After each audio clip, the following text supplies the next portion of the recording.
Shalom Bapak Ibu, Saudara-saudari terkasih dalam nama Tuhan Yesus Kristus. Jumpa lagi dalam Renungan Malam Joyful tanggal 7 Mei 2021. Sebelum kita mendengarkan renungan, marilah kita berdoa terlebih dahulu. Bapa di surga, Allah kami dalam nama Tuhan Yesus, terima kasih Tuhan berkat-Mu sepanjang hari ini, atas hidup yang Tuhan berikan bagi kami, atas penyertaan-Mu Tuhan, atas berkat-berkat Tuhan ya Bapa. Terima kasih untuk semua kebaikan Tuhan yang bisa kami nikmati hingga saat ini. Bapa, berkati kami, kuduskan hati kami, pikiran kami.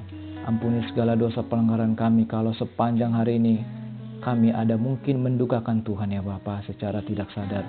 Tuhan ampuni segala dosa-dosa pelanggaran kami. Saat ini kami buka hati kami, pikiran kami, untuk kami boleh mendengarkan firman Tuhan malam hari ini. Urapi kami Allah Roh Kudus, supaya melalui pemberitaan firman-Mu malam hari ini, kami menemukan sesuatu yang baru, kekuatan yang baru atas roh kami, bahkan iman yang bertumbuh bagi kehidupan kami. Terima kasih Bapa, di dalam nama Tuhan Yesus, kami siap mendengarkan firman Tuhan. Amin. Tema renungan malam hari ini saya beri judul Menjadi Alat Tuhan yang Efektif. Mari kita baca dari Filipi 1 ayat 20 sampai 26. Firman Tuhan diambil dari Filipi 1 ayat 20 sampai 26. Saya akan bacakan firman Tuhan untuk Bapak Ibu Saudara-saudari semua. Sebab yang sangat kurindukan dan kuharapkan ialah bahwa aku dalam segala hal tidak beroleh malu, melainkan seperti sedia kala. Demikian pun sekarang, Kristus dengan nyata dimuliakan di dalam tubuhku, baik oleh hidupku maupun oleh matiku. Karena bagiku hidup adalah Kristus, dan mati adalah keuntungan.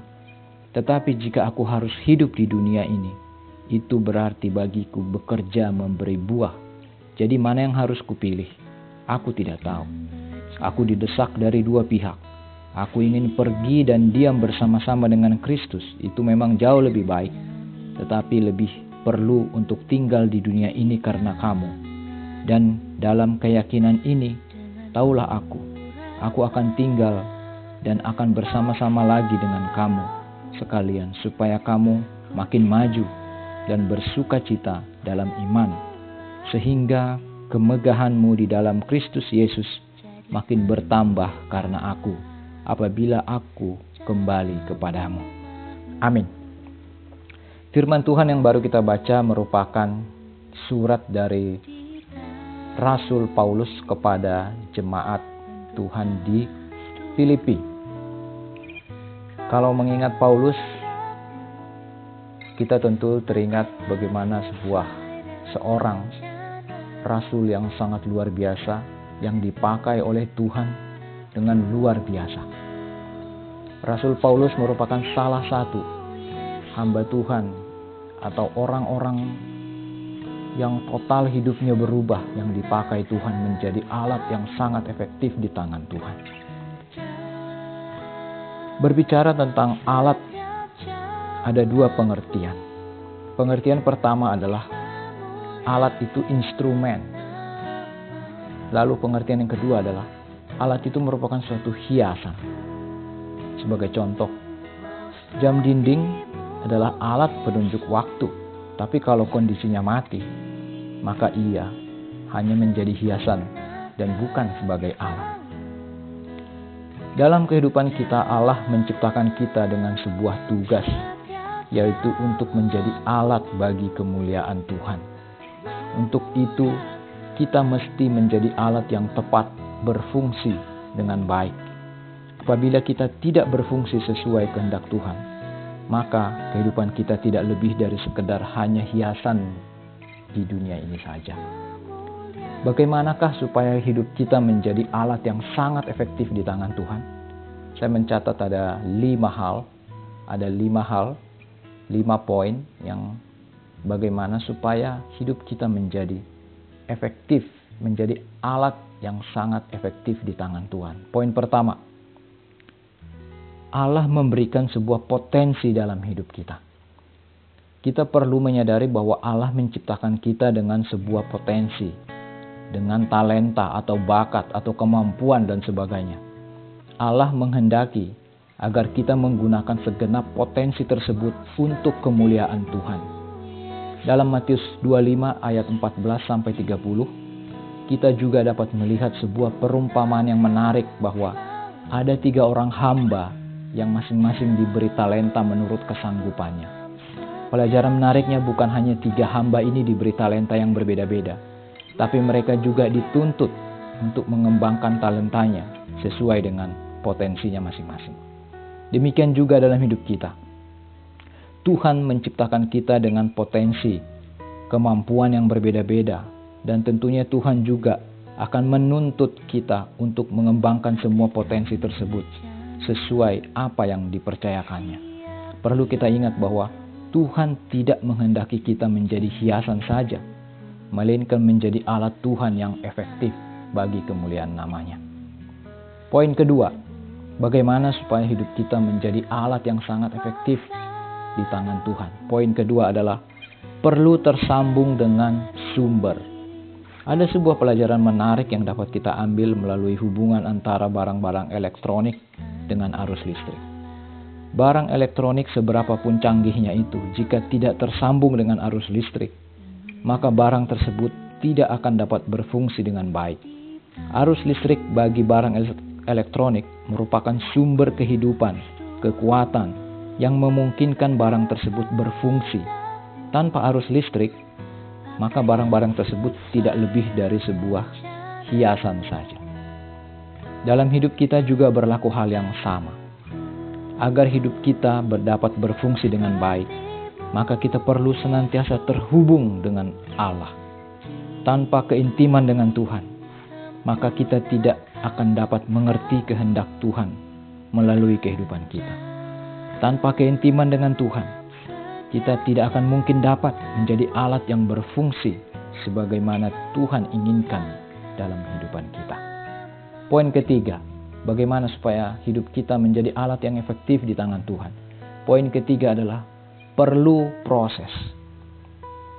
Untuk dapat menjadi alat yang efektif, maka sebuah alat itu perlu minimal melalui 2 tahap.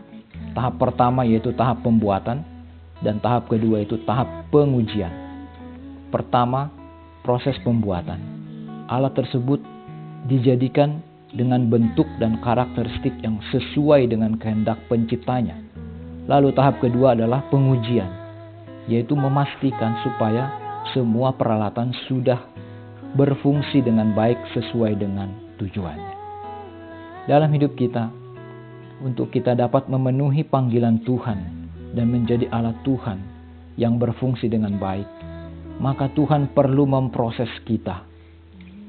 Allah memproses melalui kejadian-kejadian dalam hidup kita, baik yang menyukakan maupun yang mendukakan kita, baik itu yang enak maupun yang tidak enak yang kita alami dalam hidup kita.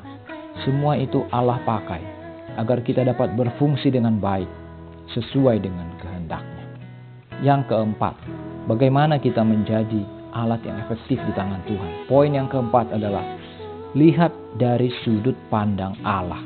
Hal keempat yang perlu kita perhatikan ketika kita berbicara tentang menjadi alat Tuhan adalah perbedaan sudut pandang. Untuk dapat menjadi alat yang berfungsi baik, maka kita perlu melihat diri kita dari sudut pandang Allah. Ketika Tuhan memanggil Musa untuk membawa bangsa Israel keluar dari Mesir, Tuhan tahu potensi yang ada di dalam diri Musa. Dan Tuhan memproses Musa melalui 40 tahun kehidupannya sebagai anak angkat putri Firaun. Dan 40 tahun kemudian sebagai gembala kambing domba. Sekarang Tuhan mau agar Musa memasuki 40 tahun ketiga dalam kehidupannya sebagai pemimpin bangsa Israel keluar dari Mesir. Musa tidak berani melangkah karena dia memiliki sudut pandang yang salah tentang dirinya. Dia melihat kekurangan-kekurangannya. Dia melihat kekerasan hati bangsa Israel. Lalu dia juga sangat takut terhadap Firaun Kalau Firaun tidak mengizinkan bangsa Israel pergi, apa yang menjadi fokus kita akan menentukan bagaimana kita adanya. Jika kita seperti Musa, hanya berfokus pada kelemahan-kelemahan kita saja, maka kita tidak akan menjadi alat yang efektif. Kita perlu membuang segala pikiran negatif tentang diri kita. Seperti Musa, ungkapkan tentang dirinya. Jangan berkata tidak mungkin kalau Allah berkata mungkin. Yang terakhir, yang kelima, bagaimana kita menjadi alat yang efektif di tangan Tuhan. Poin yang kelima adalah perlu ketaatan. Ya, poin yang kelima adalah perlu ketaatan. Untuk menjadi alat Tuhan yang efektif, dibutuhkan ketaatan untuk melangkah. Tuhan tahu benar apa yang dilakukannya kepada orang-orang pilihannya.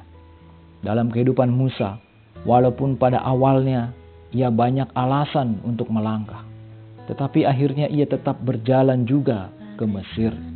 Dan ia melihat bahwa Tuhan memakai Musa sebagai seorang pemimpin yang luar biasa. Contoh-contoh lainnya seperti Abraham, Yusuf, Paulus, semua dipakai Tuhan menjadi alat yang efektif di tangan Tuhan. Bagaimana ketika mereka mentaati kehendak Tuhan dalam kehidupannya, mereka pada akhirnya dipakai oleh Tuhan menjadi orang-orang yang luar biasa. Kita perlu tetap mentaati Tuhan. Meski saat ini kita mengalami proses yang berat, tetapi kita perlu tetap meyakini bahwa ketaatan kita akan menjadikan kita alat yang sangat efektif di mata Tuhan. Amin. Mari kita berdoa. Bapa di surga, terima kasih Tuhan buat kebenaran firman Tuhan pada malam hari ini. Ya Bapa, urapilah setiap firman-Mu ya Bapa. Urapi setiap kami yang mendengarkan firman-Mu, supaya kami memperoleh rema di dalam perenungan firman Tuhan malam hari ini ya Bapa. Kami rindu hidup kami menjadi alat Tuhan yang sangat dahsyat di tangan Tuhan. Bukan hanya pelengkap perhiasan saja di dunia ini Tuhan. Kami mau Tuhan menemukan potensi dalam diri kami. Kami mau juga terus terhubung dengan Tuhan. Dan kami mau juga diproses, mengalami masa-masa proses. Dan kami mau juga Tuhan mengubah sudut pandang kami sesuai dengan sudut pandang Tuhan. Dan terlebih lagi Tuhan, bukan karena kekuatan kami, kehebatan kami. Kami mau taat seperti yang Tuhan inginkan apa yang kami lakukan. Berkati setiap kami Bapa. Kami tahu kami masih kebanyakan atau lebih sering menjadi hanya hiasan-hiasan belaka saja di dalam dunia ini. Kami tahu ini adalah berat bagi kami. Tuhan kuatkan kami. Kami mau hidup kami berubah. Kami tidak mau hidup kami hanya biasa-biasa saja. Menjadi hiasan-hiasan yang memenuhi dunia ini Tuhan. Tapi kami mau rindu ya Bapa. Pakailah hidup kami menjadi alat Tuhan yang dahsyat di tangan Tuhan. Untuk dipakai Tuhan untuk kemuliaan bagi nama Tuhan. Untuk melakukan pekerjaan Tuhan dimanapun kami berada. Untuk menyatakan kebenaran Tuhan. Untuk menyatakan kemuliaan nama Tuhan. Untuk menyatakan, memberitakan firman Tuhan. Untuk menyatakan kasih Tuhan kepada dunia ini ya Bapa. Kepada orang-orang yang kami jumpai. Bahkan dimanapun kami berada Tuhan. Terima kasih untuk setiap kebenaran firman Tuhan malam hari ini. Berkati setiap kami Bapa. Berkati juga kami malam hari ini yang akan istirahat. Urapi, Tuhan berikan kesehatan, kekuatan. Bahkan lindungi senantiasa Bapa. Tuhan proteksi Tuhan dari segala virus-virus. Dari segala kuasa-kuasa kegelapan. Dari segala kuasa iblis semua Tuhan. Kami patahkan kuasanya di dalam nama Tuhan Yesus. Terima kasih Bapa. Kami berdoa untuk mereka yang sakit malam hari ini juga. Tuhan berikan mereka kekuatan baru. Berikan mereka kesembuhan. Tuhan sembuhkan segala sakit penyakit. Mereka yang sedang lemah tubuh ya Bapa. Berikan kesehatan, kesembuhan, bahkan pemulihan Tuhan atas setiap sakit penyakit yang mereka alami Bapa. Kalau kami mungkin mengalami sakit rohani ya Bapa. Mungkin kami lemah secara iman, lemah secara doa, lemah di dalam firman Tuhan. Kuatkan kami Allah Roh Kudus, tolonglah kami Bapa.